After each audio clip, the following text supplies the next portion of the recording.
Buonasera e ben ritrovati al notiziario di prealpina.it. Apriamo con una brutta notizia. Il cadavere di una donna di 70 anni è stato ripescato oggi a mezzogiorno nelle acque del Naviglio a Robecco. L'allarme è scattato poco dopo mezzogiorno nel territorio di Magenta, tra Ponte Vecchio e Ponte Nuovo, quando appunto è stato notato un corpo nel canale.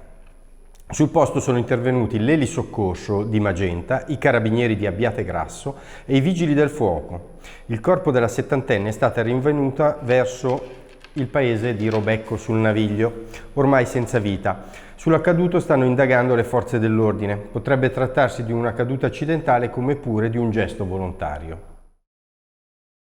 Spostiamoci ora a Gallarate, dove gli agenti del commissariato di polizia hanno arrestato un italiano di 33 anni che risiede all'estero.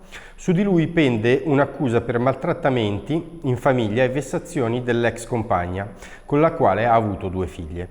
L'uomo, sulla scorta di quanto raccolto dalla procura di Busto Arsizio, è responsabile di gravi e reiterati maltrattamenti nei confronti della donna a partire dagli inizi del 2016.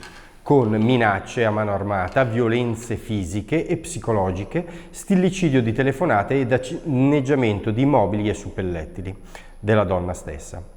L'ordinanza di custodia cautelare è stata emessa dal giudice per le indagini preliminari del Tribunale di Busto Arsizio. Voltiamo pagina ora. Cambia la speranza di vita. Uno studio della Camera di Commercio di Varese ci dice che in provincia si abbassa a 82,1 anni, dopo che nel 2019 aveva raggiunto la punta degli 83,7. Si conferma il dato che le donne sono più longeve degli uomini. L'indagine, che è stata compiuta dall'Ufficio Studi e Statistica dell'Ente Camerale ed è pubblicata sul portale Osserva, riguarda il 2020, ovvero l'anno della pandemia. Insomma, anche qui il Covid ha inciso sulla speranza di sopravvivenza, comunque in modo meno incisivo che altrove. Infatti a Varese l'aspettativa di vita è diminuita di 1 anno e 6 mesi, ma il dato rimane superiore sia a quello lombardo, che è pari a 81,3 anni, sia a quello italiano, che è fermo a 82. Con l'inizio dell'autunno comincia anche la stagione dei funghi e in Val Vigezzo oggi si è registrato il primo incidente. Un escursionista di 39 anni, residente a Milano, era uscito in cerca di funghi ed è finito all'ospedale.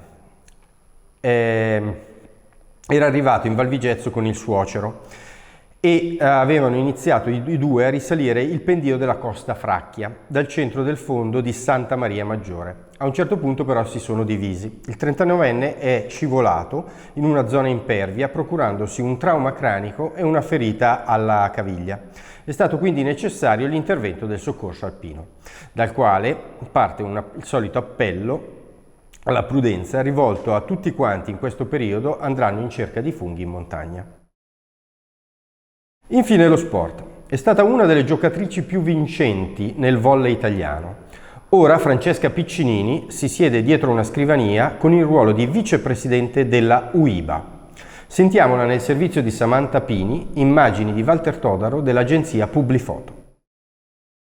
Francesca, con l'ufficializzazione di questo nuovo ruolo di vicepresidente dell'UIBA è iniziata la tua seconda vita. Quali sono le tue emozioni e sensazioni in questo momento?